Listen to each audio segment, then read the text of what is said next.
What's good, y'all? Welcome to my review for Thor Ragnarok 2. I mean Men in Black International. Sorry, with Chris Hemsworth and Tessa Thompson, I can't tell the difference. Anyway, so overall, I honestly thought that this was a great movie. I thoroughly enjoyed it, and yeah, so let's just jump right into this. So let's begin. So we start. So this movie was directed by F. Gray Gray. And stars Tessa Thompson as Valkyrie, I mean Agent M, and Chris Hemsworth as Thor, I mean Agent H.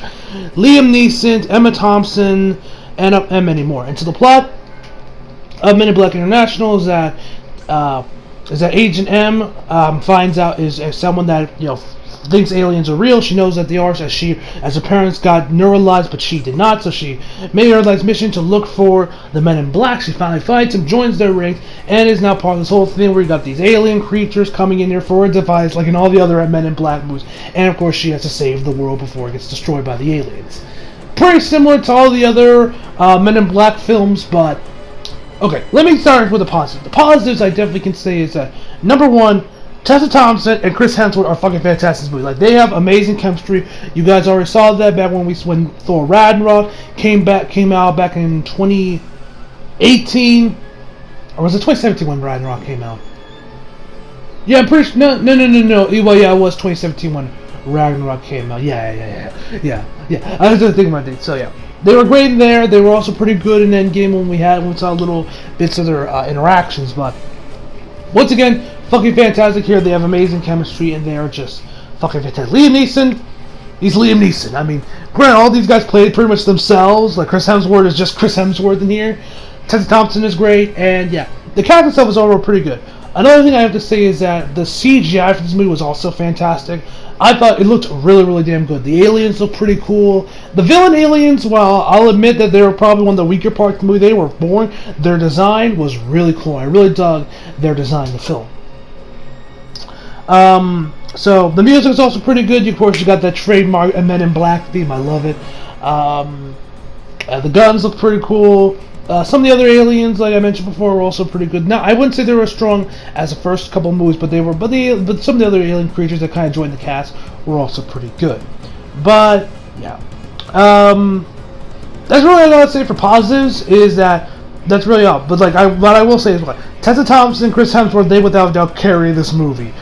Okay, let me get to the negatives. Okay, you guys know that one of my biggest problems with Captain Marvel was just how lifeless it felt. I don't think I've ever really said, but as I more think about Captain Marvel, the more I think of just how lifeless that movie was. Where you can see, like I mentioned in my review, without Samuel L. Jackson, Brie Larson, and Goose, that movie would be the worst MCU movie. That would almost really apply now. Not as bad, because this movie does have life. It does have some life to it, and it's also a very enjoyable watch. But it kind of starts the same problem from Captain Marvel, where it just doesn't really, where the lead characters are the ones that are mostly carrying the film. Like I mentioned before, it's not as bad as Captain Marvel, but they without carry the movie on their backs. Because I'm someone that loves Men in Black. With the first two Men in Black movies, I love those movies to death. I haven't rewatched Men in Black 3 in years. I remember really enjoying it, to loving it when I first saw it in theater, but I haven't really gone back and rewatched Men in Black 3. I recently actually rewatched the first two movies a couple months ago. I always enjoyed those two movies. They're fucking amazing. But one thing that those two movies had that this one doesn't is the aliens. The alien supporting cast. As we remember back with, like, the first two movies had, the Pug, I forget the dude, Frank. There was Frank in those two. First off, and of course, Will Smith. I'm not gonna diss these two, while these both are so great and they're definitely funny. They're no Will Smith. Will Smith, that man is fucking phenomenal. We all know how much of a comedian he is. Will Smith is fucking fantastic, man. So I'm not gonna blame that too much, but the alien supporting cast was one of the best parts of the first two movies that really carried them and made them as great as they were, at least in my opinion, because they were so great, they were so entertaining, they were so diverse. Of course, you had, like I mentioned before, you had Frank, you had the dude that would sell, like, watches, that also sold, like, bootleg, weapons, that guy that can also regrow his head, the worms in the second movie. All those supporting characters are, like, either they only have, like, a small cameo appearance, or they're non-existent. Like the worms, they're only in, like, one scene that we don't even hear talks. Frank, one scene. The guy that works that shop, he ain't even in the movie. And the alien supporting cast they have, the new ones they have here, are just not as good. Pond, he's pretty good. I thought he was pretty funny. He was good, but he's no Frank. And there's this other guy that's kind of like you that also kind of puts the whole plan together.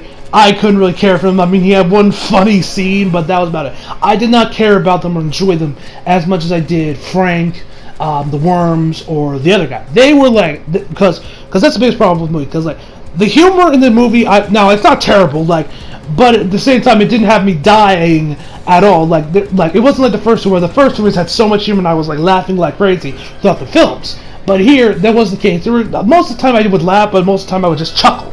Most of the time was what the humor was. And that is without a probably my biggest problem with the movie. Is like, it's kind of like Captain Marvel, but nowhere near as bad.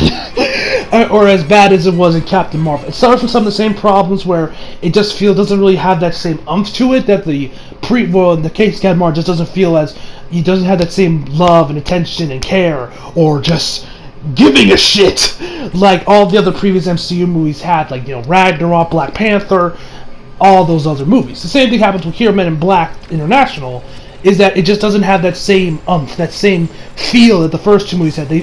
I'm not going to call this movie dead. It doesn't feel dead and lifeless, but it definitely doesn't have that same feel that the first two movies, that same level of enjoyment. I could rewatch Men in Black 1 and 2 any day of the week. Men in Black International, I don't really see myself rewatching this movie that much. I mean, will I pick it up on Blu-ray?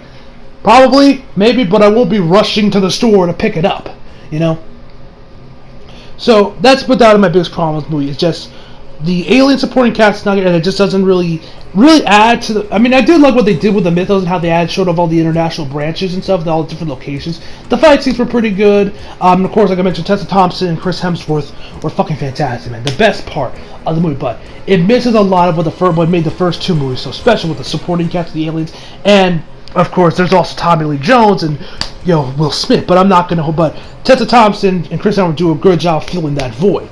Everything else, the movie suffers, in my personal opinion. So, would I recommend you guys check this movie out? If you are a fan of Men in Black, I would definitely say you should check it out. At the very least, maybe wait till Redbox, till it gets out on Redbox, and then watch it. Because I do say this movie is a good time if you are a fan of the Men in Black universe. You'll probably not. It's definitely not going to beat the first two movies, but I say it's a decent installment in the middle. And I see if they're going to make a sequel, which I don't know if they will, I can see if they just put a lot more, maybe bring back some of the old cast, bring back some of the old members of the original cast, like hell, throw in Will Smith in there. The movie will get a 9 out of 10 for me if he's in the movie. I'm telling you that right now. He'll get a 9 just if he's in there, because I love me some Will Smith. But yeah. That's about all I have to say. I would definitely recommend this to you guys. Do check this out. Eventually, if you are indeed a fan of the Men in Black. If you're not a fan of Men in Black, you can skip this movie. So anyway, guys, overall, I would give my final verdict for this movie is an 8 out of 10. Like I mentioned before, when I first left the movie, I was planning on honestly giving this movie a 9 out of 10 because, like I said, Tessa Thompson and Chris Hemsworth were so good.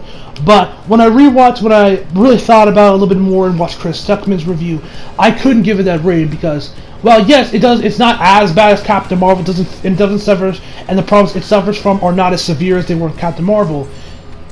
Like Captain Marvel, like I mentioned before, had Goose and Samuel L. Jackson. There is no Goose or Samuel L. Jackson in this movie, like they were in Captain Marvel. So that's why I gave Captain Marvel a 9 out of 10. While I give Men in Black International an 8 out of 10. But like I mentioned, I still really enjoy this movie, and I would definitely recommend you guys check it out if you are a fan of Men in Black. So anyway, guys, that is the end of my review. Tell me down below, guys, what you thought of Men in Black International. Did you love it? Did you hate it? Are you just going to skip the movie? Tell me all that down below, guys. Anyway, hope y'all enjoyed the video. Leave a like if you did, subscribe if you're new. Follow me on Instagram and Twitter if you like it. Links down in the description box below. And as always, come back for more. See you guys next time. Oh, and one last thing I almost forgot to mention. The villains in the movie suck! Like, that's another reason why that's another thing Captain Marvel has over the movie, because the Skrulls were at least interesting in Captain Marvel. Here, the villains are bland, basic, and boring as hell. Like, they're more boring than watching paint dry. They're that boring.